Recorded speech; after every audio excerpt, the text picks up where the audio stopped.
My name is Jency Anish. I call myself, or I love myself to be called as the change maker, and that is what my introduction I would like to share with you. And it's okay to be as it is. It's okay to accept what it is. It's okay to please people and meet the requirements of the society, what people say. This is usually what I have heard from my childhood, in my family and my relatives, my parents. Like everybody was saying that is the only sound I have heard, that I have to shrink and adjust with my life. Initially, I was in the mother's house. In my mother's house, my studies were going on, and my parents were working in Delhi and Agra. They were government employees. So I was with my grandparents. During the weekends, I go to my father's house. Otherwise, I was at mother's house doing my nursery, pre-KG and all. I was very happy getting all that love, care and pampering from the grandparents and the relatives. I was the first born grandchild of the family, so they loved me so much. And I was also very much happy. But then the shift came again, and the first shift was the change I got at the age of 5.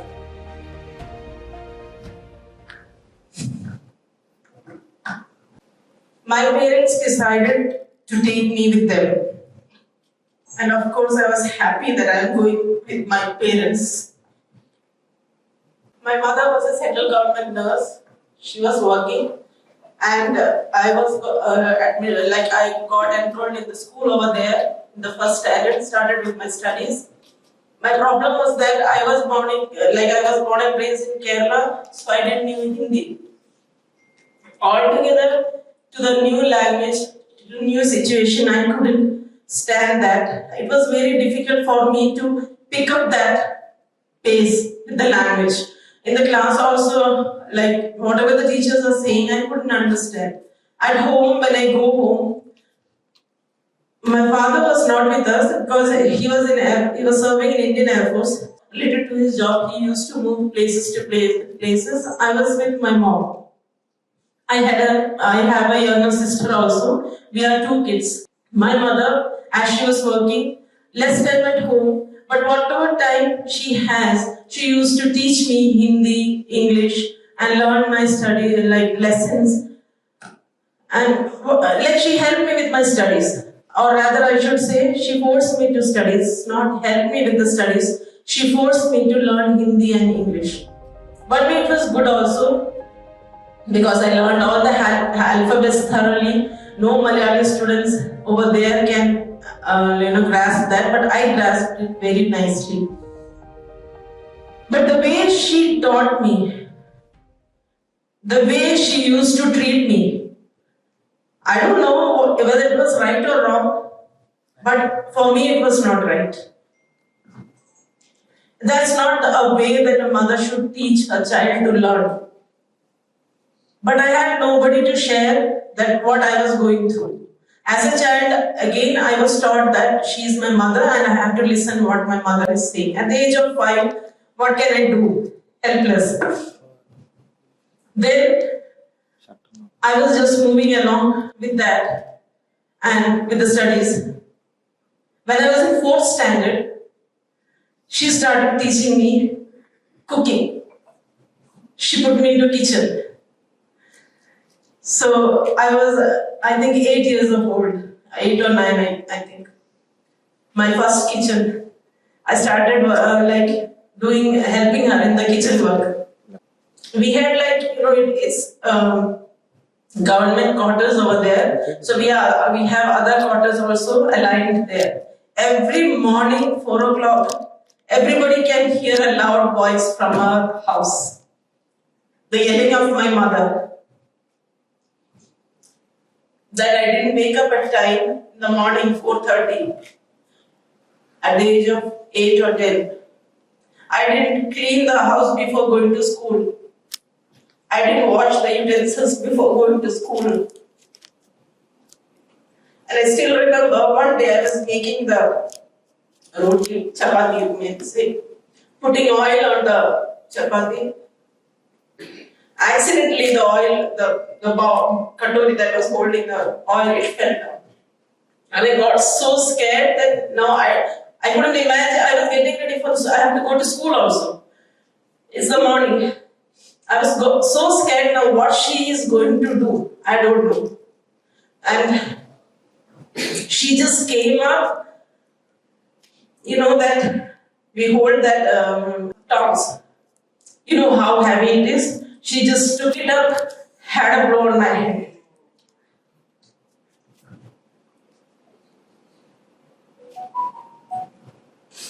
I saw when I bathed, there was blood coming. I wiped my blood myself.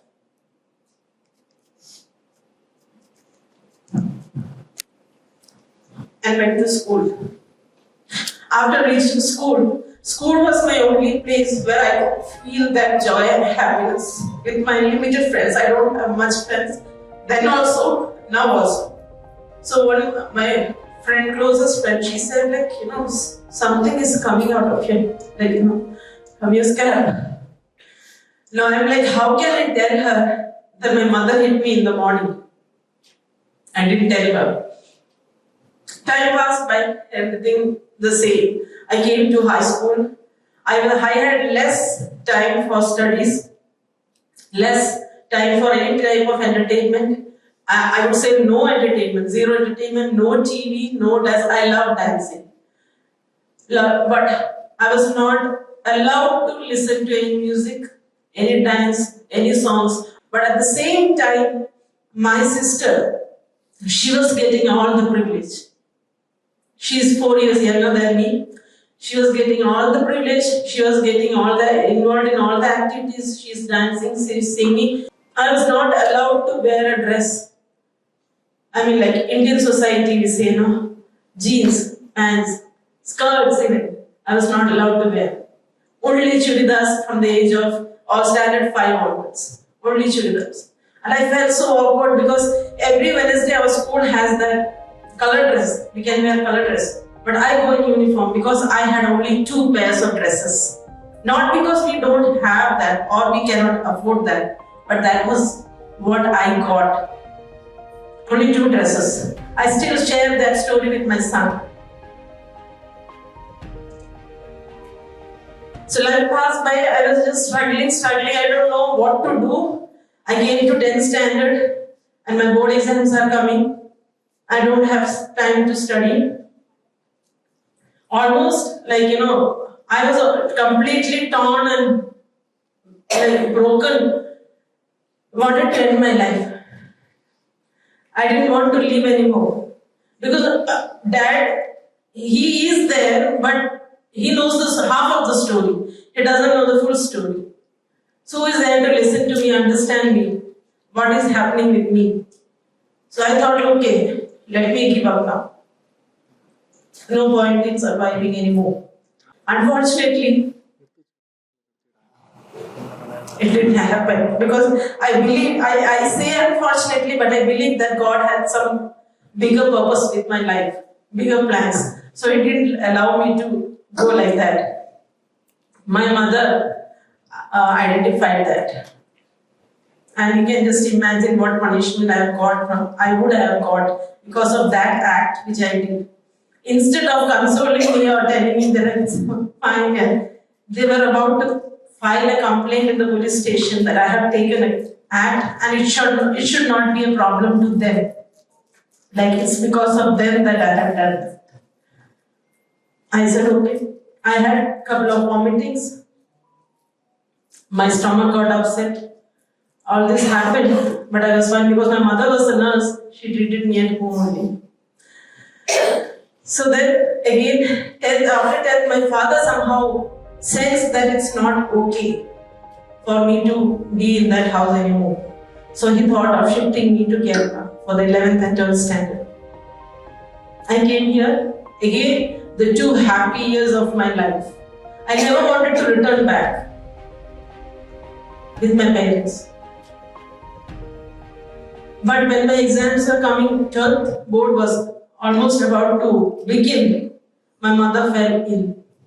She was a chronic asthma patient. She got, I don't know what happened, I was not there, but I heard that she was on trip and she was on bed. So my father literally pleaded with me, please come back. He said, these are the words he said. We did that because we were unaware of what we were doing. He told me that. Please come back. Your mother is not well. I thought, okay, at least they realized. Now my father is saying, so it's my parents. I should go back. Only 1 month left. I'm preparing my mind to go back unwillingly. Just for the sake of my mother.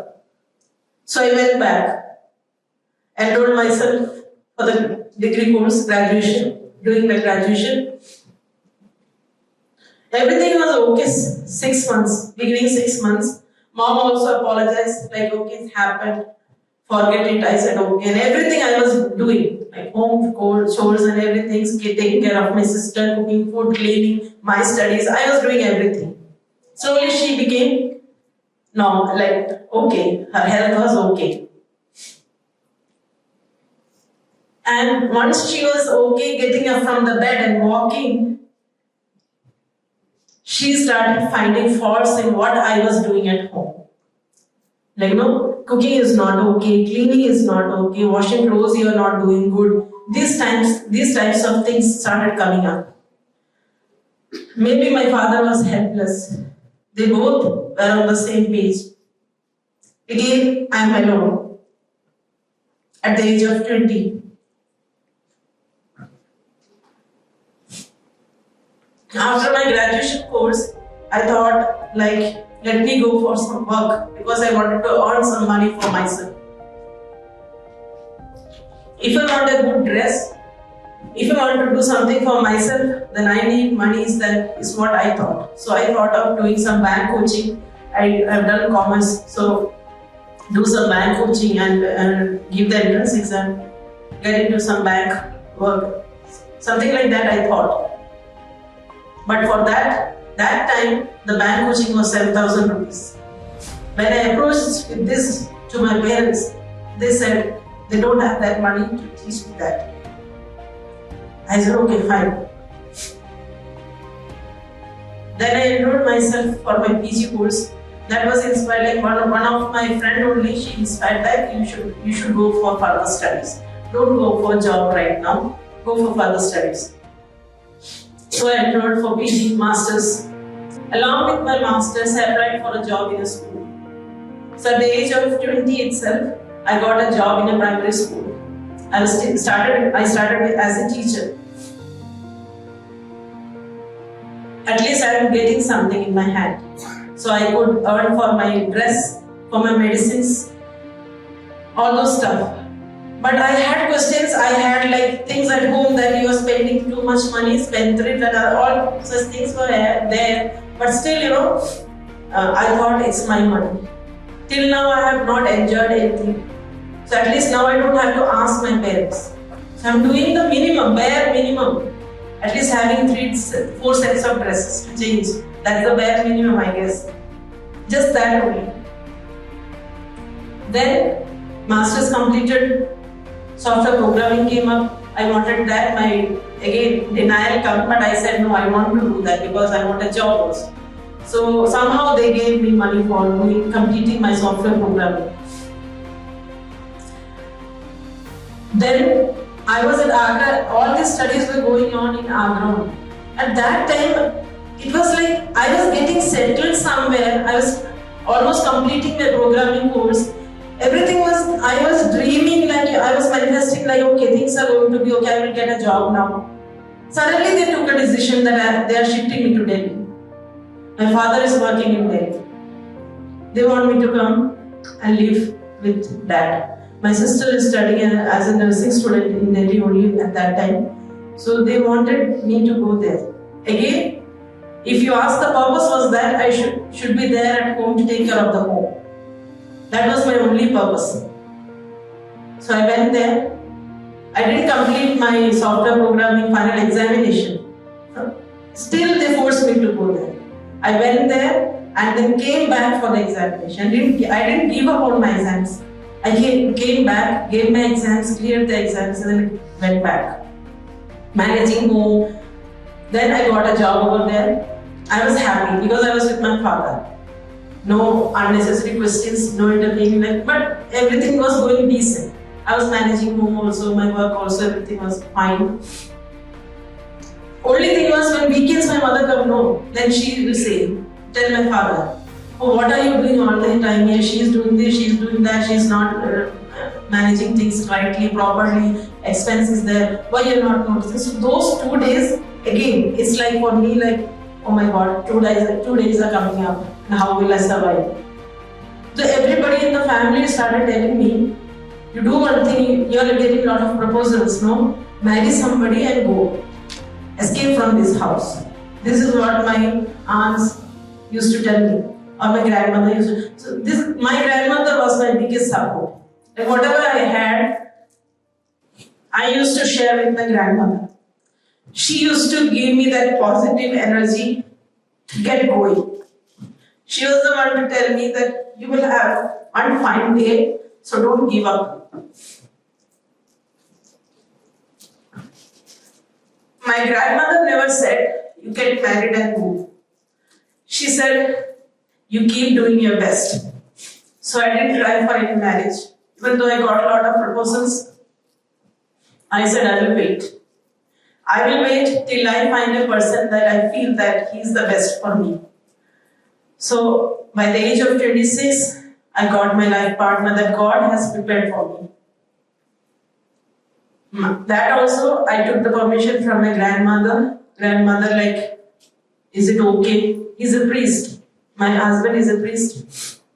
Is it okay if I marry him? Because my life, you know. And that is altogether a different life. How will I manage? I don't know. My mother said, you are perfectly fit for that role. You should marry him. So we got married. And my mother-in-law was superb. My mother-in-law was a great lady. She holded me so closely and she always promoted me that go for further studies. Do your life. Wear good dresses. She stitched dresses for me. So whatever I lost in my childhood, I got it back after my marriage.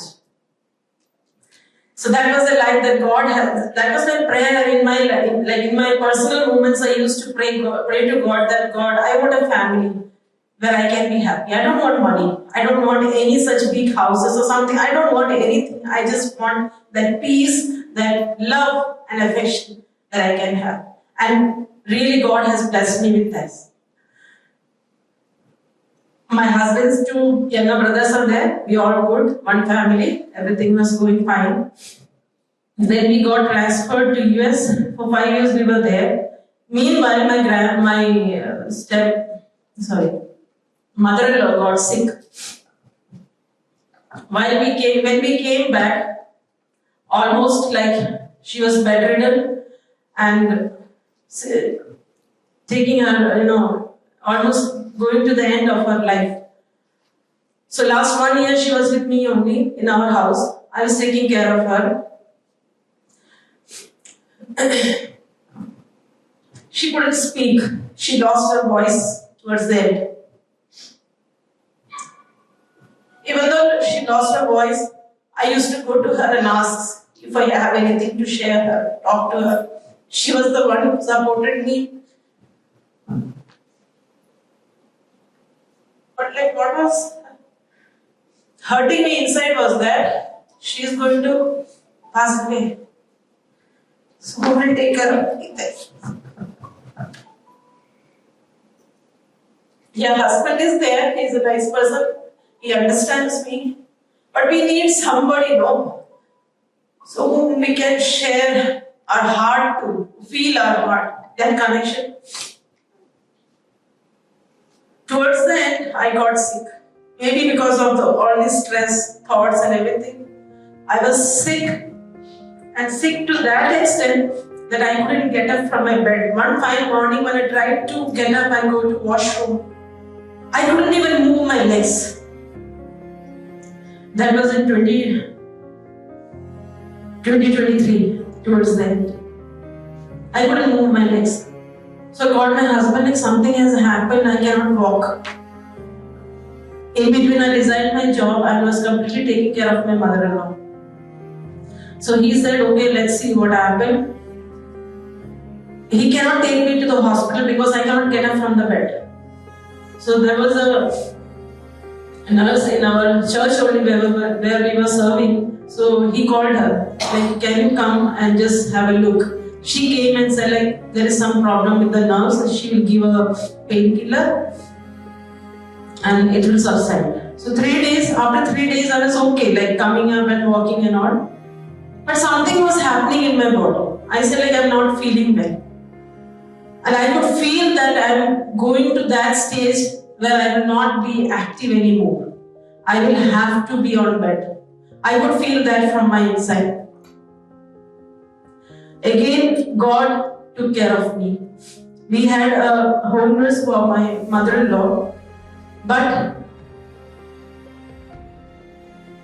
due to some reasons, we had to send her.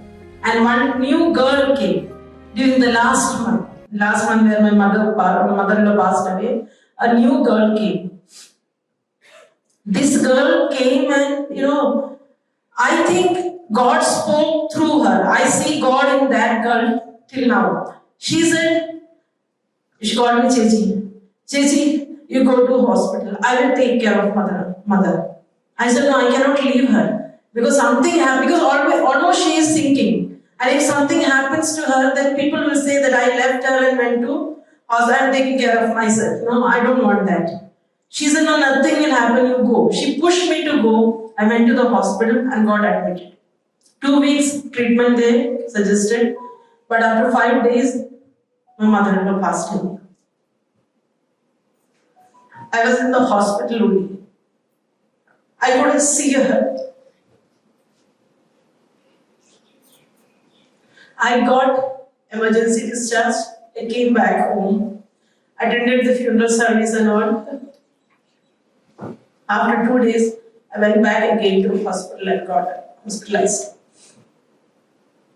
After 2 weeks treatment, I came back and doctor suggested me that you have to continue with all these therapies, whatever we have given you. Don't stop, otherwise your body is again going to show the same symptoms. And every 1 year you have to come back for follow-up. I said okay, and we had a mini gym set up in our home itself to do everything, yoga mat and ball, everything was there. I was doing everything till 2 months, 3 months. But we get bored at times. Sometimes we feel like, okay, let's not do. Because I was okay, no. So I would think, it's okay now. Let me skip 1 day, let me skip 2 days, and then it becomes 4 or 5 days. And slowly, I started feeling that pain again in the body. So I understood something is happening again. So this time I didn't want to go to hospital. I wanted to stick on to my exercises and therapies, whatever I am having. So I love music. I wanted to do something related to music. I searched on the Google, Facebook, everywhere I searched. I enrolled myself for different apps also, but everything waste of money. But one fine day, when I was scrolling the Facebook, I saw the ad of ACD ad, and I thought that was the first time I didn't take permission from anybody to pay that $199. So I paid $199 and I attended the 5 days class. In those 5 days, I cannot express that happiness I got. I was not bothered about what's happening at home.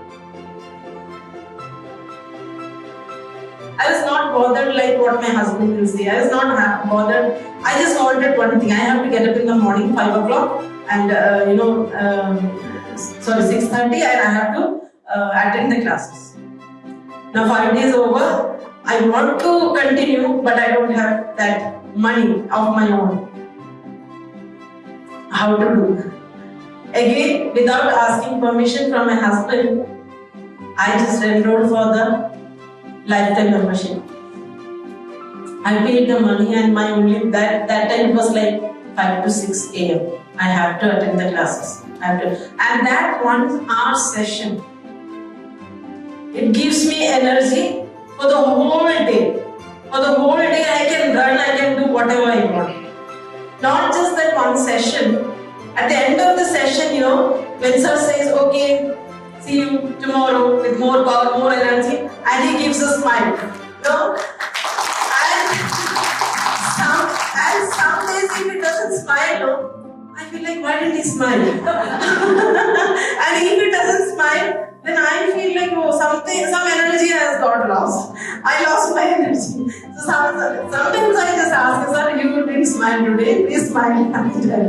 But that smile also, his talks, whatever he says, is such a motivation, such an inspiration. Till then, I have done my best to continue every class, every session, and whatever sir says. Like, I try to do whatever offers they give, My future, myself, I see with ACD. I don't want to give up with ACD. So if I think if I have to write a book on my story, I would name it like My First Second Breath. My first second breath, where I was like, my doctor said, when I went and got admitted, my doctor said, if she had not come now, within 5 years, she would have been completely paralyzed. From that stage, if I am able to today jogging, running, walking, everything I am doing, I don't know. That inner strength that I can do, I have that trust, I have that belief, and always am thankful and grateful to the whole ACD and Soul School. I just want to say before I end that if my story resonated with any of you, then please don't go for any second thought. All you need is just take that step, what you are getting into in your hearts and minds right now. Just go ahead. Rest, everything will fall on its way. Thank you once again.